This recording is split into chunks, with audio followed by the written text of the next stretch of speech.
Hoy en Inmigrantes, el camino hacia un sueño, tuvo que dejar a su hijo para ir detrás de una mejor vida para ambos. Ahora depende de convencer a Inmigración que aprueben su caso de asilo.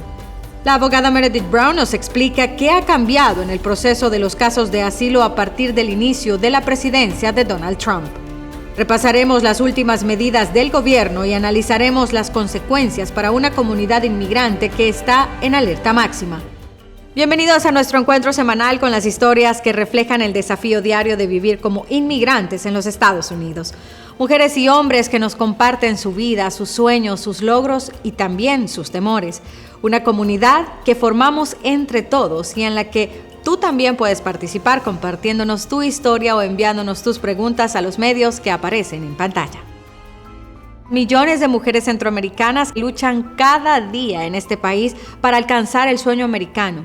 Ese es el caso de Flor, una mujer valiente que tuvo que sobreponerse al dolor de tener que dejar a su hijo para poder ofrecerle un mejor futuro desde ese país.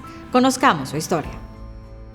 Es tal vez el monumento más reconocido de los Estados Unidos. Su presencia en las puertas de la ciudad de Nueva York ha dado la bienvenida a visitantes de todo el mundo desde hace más de un siglo. En su antorcha brilla aún la esperanza que muchos tienen de vivir una vida mejor, de lo que para los inmigrantes centroamericanos se trata el sueño americano. Mi nombre es Flor Padilla, del municipio de Huaymango, departamento de Ahuachapán, El Salvador. Es bonito el municipio. El pueblo de allá donde vivía es bonito. Hay muchos lugares turísticos. Yo siempre me crié con mi abuela porque mi mamá trabajando, siempre mi abuela nos cuidaba. Con la madre trabajando y su padre en los Estados Unidos, su abuela se convertiría en su principal apoyo. Flor la acompañaría frecuentemente en la venta de comales en el mercado principal de Huaymango. A veces llevábamos comales de barro y decía la abuela, ayúdame. Ella me ponía 2, pues ya tenía como unos 12 años. Flor completaría sus estudios secundarios. Sin embargo, sus planes de continuar sus estudios cambiarían de un momento a otro. Fui mamá a los 19 años y por esa razón fue que me empecé a trabajar, porque también ya tenía otro compromiso más. Ese niño se convertiría en el centro de su universo y a su vez en el motivo de una nueva preocupación. Yo recibí amenazas de las pandillas porque el papá del niño no sé en qué estaba metido. Amenazaban mi vida y la vida del niño también, de mi familia siempre. Las amenazas pasarían a la agresión que Flor conserva en forma de cicatrices en distintas partes de su cuerpo. Esa violencia, sumada a la difícil situación económica de su familia, la irían convenciendo que la única solución posible sería emigrar, aunque eso significara dejar al niño. Me quería venir y a la vez no me quería venir. Y recuerdo bien que yo no tuve ni el valor de decirle que yo me venía lejos y que ella no lo iba a ver no sé por cuánto tiempo.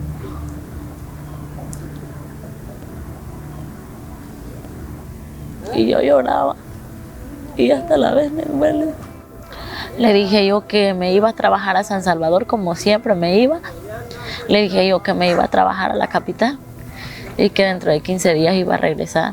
Flor dejaría su corazón en Huaymango para emprender el mismo viaje que otros miles han transitado al cruzar el río Suchiate desde Guatemala hacia la República Mexicana. Yo no me traje a mi hijo porque tenía miedo y pues la verdad decía, es bien difícil el camino y pues... Ese camino arduo y lleno de peligros que la llevaría hasta las puertas mismas del sueño americano. Casi 7 meses tardé. Me tuvieron encerrada en una bodega y yo me quería salir ahí. Y no me dejaban pero ni ir a comprar ni nada. Y mi vida era llorar y llorar y llorar. Lloraba por una cosa y lloraba por la otra. Lloraba porque había dejado el niño. No sabía qué pasaba con él. Casi no tenía comunicación cuando yo venía en el camino. Finalmente, Flor sería liberada por los coyotes y solicitaría asilo a la patrulla fronteriza una vez adentro de los Estados Unidos. Nos llevaron a un centro de detención, de ahí nos llevaron a otro, donde le llaman la famosa hielera. Ahí estuve como un día y ya luego me dejaron salir, solo que dijo que para dónde venía y que diera la dirección de acá y la persona con quien con la que iba a vivir. Esa persona sería su padre, que residía en la ciudad de Houston, Texas, y a quien Flor no veía desde que ella tenía 12 años. Mi proceso de adaptación no fue fácil, todavía me cuesta adaptarme. No es tan fácil encontrar trabajo. Yo quisiera tener un trabajo así como ya estable. Flor descubriría al llegar a Houston que estaba embarazada de un encuentro casual con otro migrante durante el viaje. El hecho de ser madre por segunda vez la motivaría aún más para buscar trabajo para apoyar a sus niños. A veces es de lavar, planchar, hacer la comida. Más allá del largo camino que ha recorrido, Flor sabe que su destino se definirá en un futuro cercano dentro de un juzgado de inmigración. Y es ahí precisamente donde concentra todas sus esperanzas. Si obtengo el asilo, pues trabajar, ayudarle a mi familia. Pues creo que será mejor porque ya voy a tener como el permiso de trabajo, los papeles, y voy a estar como un poco más ya legal, digamos, no voy a estar ilegal. Y mientras aguarda su cita con la corte, Flor Padilla sueña con un futuro en paz en este país, uno alejado de la violencia de las pandillas y al lado de sus hijos. Y pues para que ellos tengan una vida mejor, ya que tal vez yo no la pude tener, pues ellos que la tengan, que sean unos profesionales. Flor aguarda la resolución de su pedido de asilo con esperanza de que al lograrlo le permita ofrecerle un mejor futuro a sus hijos. Más adelante en el programa, la abogada Meredith Brown nos explica qué ha cambiado en el proceso de los casos de asilo a partir del inicio de la presidencia de Donald Trump. Repasaremos las últimas medidas de la administración Trump y analizaremos las consecuencias para una comunidad inmigrante que está en alerta máxima. Ya regresamos.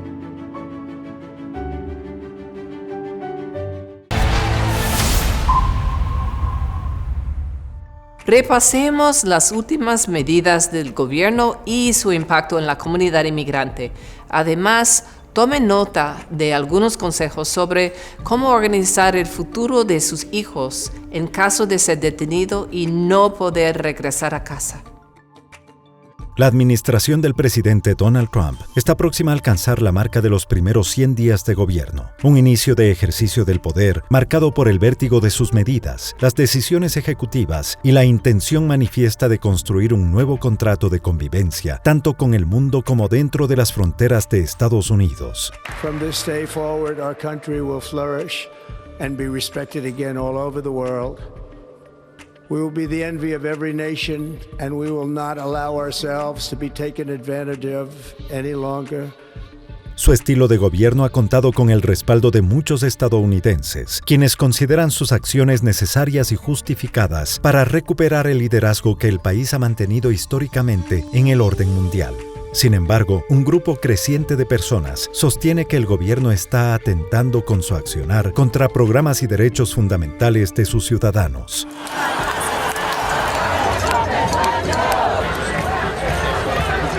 Es así como a comienzos del mes de abril se produjeron manifestaciones en más de 1,300 localidades de Estados Unidos y diversas ciudades europeas, en protesta contra los despidos masivos en el sector público, los recortes en los programas sociales y de salud, y las políticas de inmigración restrictivas, políticas que han causado mucho miedo y dolor dentro de la comunidad centroamericana. Las posiciones de migración de esta administración son unas donde quieren excluir a todas las personas porque ven al inmigrante como el enemigo, y ellos están imponiendo una política muy dura, muy cruel hacia las familias que solo buscan a veces amparo y fortalecen la economía de este país. Abel Núñez es el director ejecutivo de CARES DC, el Centro de Recursos Centroamericano del Distrito de Columbia, una organización sin fines de lucro que promueve el desarrollo integral de la comunidad latina en el área de Washington, D.C. En su oficina escucha a diario los temores de la comunidad que se encuentra confundida. Yo creo que es una perspectiva que existe en nuestra comunidad, de que, incluyendo personas que están aquí en condición irregular, que dicen, bueno, yo no soy criminal, ¿verdad? Pero ellos hablan de que no han cometido ningún crimen afuera del hecho de estar aquí sin permiso. Pero lo que ellos no entienden es de que esta administración ve a todo mundo que está aquí sin permiso como criminal. Can you just tell us the numbers? How many have a criminal record versus those who are just in the country illegally? All of them, because they illegally broke our nation's laws and therefore they are criminals as far as this administration goes. Y ahora lo que hemos visto es que la comunidad tiene miedo, ¿verdad? Porque las acciones han sido no solamente más fuertes, pero muy públicas, ¿verdad? Esta es una administración que glorifica lo que está haciendo ante la comunidad. Una glorificación que se refleja en la amplia difusión de imágenes de redadas de ICE, vuelos de deportación y traslados de presuntos integrantes de pandillas venezolanas a cárceles de máxima seguridad, originalmente construidas para albergar a las maras de El Salvador. Traslados que en muchos casos se han realizado sin que los deportados tuvieran la oportunidad de defenderse legalmente ante un juez. No es una administración que cree en el proceso de ley, en el proceso judicial, ¿verdad? Donde toda la gente aquí tiene un proceso ante las cortes para verificar si ha cometido un crimen, si es culpable. Hay que reconocer que todas las personas que han expulsado hacia El Salvador son personas que solo presumen que están involucrados con, sea el Tren de Aragua para los venezolanos o la Mara MS-13 o la 18 con salvadoreños, o sea, actores ilícitos sin prueba. Es dentro de este sistema de deportaciones sumarias que se confirmó el primer caso de un inmigrante deportado a pesar de tener protección judicial. Kilmar Armando Ábrego García, un ciudadano salvadoreño residente de Maryland, fue enviado al Centro de Confinamiento del Terrorismo en El Salvador, a pesar de contar con una orden judicial de 2019 que impedía su deportación por riesgo de persecución por parte de pandillas. Quien lo descubre es su esposa, que reconoce un tatuaje que lleva en el brazo y que se ve en las fotos que compartió el gobierno de Nayib Bukele. Esta persona ya tenía protección de las cortes de este país, él ya tenía un proceso judicial, ¿verdad? Además, si en un momento lo acusaron de estar involucrados con pandillas, el Estado nunca lo llevó a la corte, nunca lo ha juzgado. Por lo tanto, en este país uno se mantiene inocente hasta que lo prueben una corte culpable. Una consideración que al parecer no fue tenida en cuenta por las autoridades, quienes calificaron la deportación ilegal como un simple error administrativo. The error that you are referring to was a clerical error. It was an administrative error. The administration maintains the position that this individual who was deported to El Salvador and will not be returning to our country was a member of the brutal and vicious MS-13 gang. Y cuando se da cuenta el público y las autoridades de que lo habían deportado, ellos lo único que dijeron, nos equivocamos, y ahí terminó. Bueno, como disculpe, pero ya el hecho está y hay que movernos. Es por este tipo de acciones que ocurren en abierto desafío a fallos judiciales que organizaciones como CARES en DC recomiendan a las familias inmigrantes indocumentadas en Estados Unidos elaborar un plan para proteger a sus hijos en caso de detención y separación de sus padres. Converse con su familia, explique a sus hijos de forma serena y sin generar miedo lo que podría suceder si un día no regresa a casa. Designe a un cuidador temporal o permanente. Elija a una persona de confianza que comprenda la responsabilidad de cuidar a sus hijos en su ausencia. Prepare una autorización notarial. Redacte un documento legal que permita a ese cuidador tomar decisiones médicas, escolares y de viaje con los menores, dentro o fuera del estado. Organice y resguarde documentos clave. Reúna actas de nacimiento, pasaportes, registros médicos y copias de la autorización notarial. Guárdelos en un lugar seguro y accesible para el cuidador. Facilite el acceso a recursos económicos. Asegúrese de que el tutor pueda disponer de fondos para cubrir los gastos de los menores. Establezca un plan de contacto de emergencia. Determine quién será la primera persona a contactar si es detenido y quién se encargará de recoger a los niños en la escuela o en casa. Mantenga el contacto de su abogado de inmigración a mano. Comparta esa información con el cuidador y colóquela dentro del expediente de documentos importantes. Y por sobre todo, mantenerse unidos y con la esperanza de un futuro mejor. Nuestra comunidad tiene coraje y han vivido cosas mucho más difíciles que esto.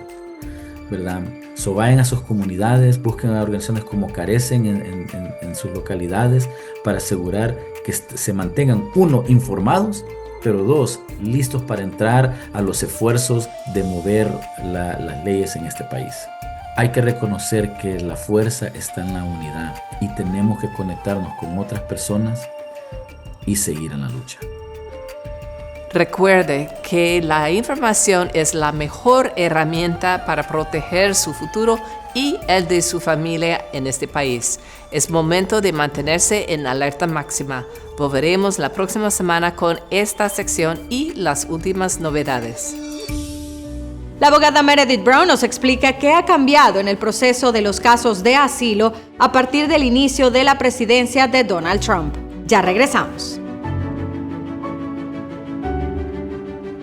Bienvenidos nuevamente a Inmigrantes, el camino hacia un sueño. En el comienzo del programa conocimos a Flor, una mujer salvadoreña que está a la espera de la resolución de su pedido de asilo. Recordemos su caso. Flor Padilla es una mujer salvadoreña que partió de su país luego de recibir agresiones de las pandillas. Amenazaban mi vida y la vida del niño también, de mi familia siempre. Flor dejaría a su niño al cuidado de su madre y partiría con rumbo hacia el norte. En el viaje sería privada de su libertad por unos coyotes. Me tuvieron encerrada en una bodega y yo me quería salir ahí. Y no me dejaban pero ni ir a comprar ni nada. Finalmente, Flor sería liberada por los coyotes y solicitaría asilo al entregarse a la patrulla fronteriza una vez adentro de los Estados Unidos. Su destino final sería la ciudad de Houston, Texas, donde descubriría que estaba embarazada nuevamente. Su hijo es ciudadano americano. Y para hablar del caso de Flor nos acompaña la abogada Meredith Brown, especializada en temas de inmigración. Un gusto tenerte con nosotros siempre, Meredith. Bueno, sabemos que Flor es una de las miles de madres que han tenido que dejar a sus hijos en búsqueda de un futuro mejor. ¿Cómo está la situación con los procesos de asilo? ¿Cuánto ha cambiado el proceso desde que el gobierno se endureció frente a la inmigración? Bueno, siempre existe la posibilidad si uno está como perseguida en este caso y tiene miedo de regresar, si no hay protección del gobierno, ¿verdad? Pero el problema en muchos casos, en particular en El Salvador, hay un cambio de cómo está tratando a los pandilleros y crimen. Entonces, un poquito más cuesta arriba, pero todavía hay casos, por ejemplo, de violencia doméstica, aunque también eso puede cambiar. Es cuestión de realmente documentar súper bien su caso, demostrando que había persecución en el pasado y que todavía hay posibilidades de problemas muy severos. Además, lo que ayuda en muchos casos tiene que ver con expertos, o sea, académicos, profesores, personas que han escrito libros, que conocen muy bien las condiciones en el país en cuestión, entonces puede ganar su asilo así, con testimonio de un experto también. Importante. Ahora sabemos que Flor tiene una pregunta para ti, así que vamos a escucharla. ¿Qué pasaría con mi bebé que es ciudadano americano si me deportan? Excelente pregunta, y hay como madre también, eso es muy difícil hablar de eso, qué hacer o qué va a pasar con si uno tiene como hijos aquí en los Estados Unidos y uno está deportado. La posición de la administración Trump es que los niños pueden ir con la mamá en este caso o puede dejarlos a través de un guardián, debe acudir a una corte familiar y tener el papeleo en orden para que tengamos esa posibilidad de la protección legal de su hijo. Pero honestamente no tiene un derecho de quedarse con el niño. Cuando tuvimos lo de Biden, ya había más flexibilidades, estaba cerrando muchos casos y no tenía que salir con su hijo, pero desafortunadamente no hay muchas opciones para madres de niños nacidos aquí. Importante. Ahora, ¿qué podrían hacer todos estos padres que se encuentran con ese mismo temor? ¿Qué va a pasar si a nosotros nos deportan porque no tenemos documentos? ¿Cuáles podrían ser los tips, los consejos para ellos? Sí, es muy importante tener la preparación y tener un designado que puede temporalmente ayudar con sus hijos nacidos aquí si hay una separación familiar por una deportación. Hay muchas organizaciones no lucrativas y a través de Caridades Católicas menciona a ellos porque tiene oficinas en toda la nación, ¿verdad? Y pueden ayudarle en esto. Y además es muy importante buscar si tiene una situación donde uno tiene 10 años o más en los Estados Unidos y tiene hijos sumamente enfermos o que va a sufrir excepcionalmente poco usualmente y abnormalmente, ¿verdad? Básicamente puede aplicar para una cancelación de su deportación. Pero es muy difícil ganar esos casos y hay que acudir con abogados y evitar, como siempre, los notarios públicos porque ellos no tienen la autorización para presentar casos en los tribunales de inmigración. Meredith, muchísimas gracias por estos consejos que todos los fines de semana ya sabemos que tenemos este espacio que es precisamente para ustedes, para nuestra comunidad centroamericana y que son consejos tan valiosos. Así que si usted tiene una pregunta específica para nuestra abogada, puede ponerse en contacto con nosotros a través de los medios que aparecen en pantalla y ella se lo contestará. Llegamos así al final de nuestro programa de hoy, pero estos son los temas que trataremos la semana que viene. El COVID lo dejó sin trabajo y se vio forzado a emigrar para poder mantener a su familia. Ahora sueña con abrir su propio negocio en los Estados Unidos. La abogada Meredith Brown nos explica los distintos tipos de sanciones que pueden enfrentar los inmigrantes cuando ingresan sin papeles a este país. La administración Trump redobla su presión sobre los inmigrantes. Le explicamos las nuevas medidas y cómo podrían afectarlo. Eso es todo por hoy. Nos vemos la semana que viene.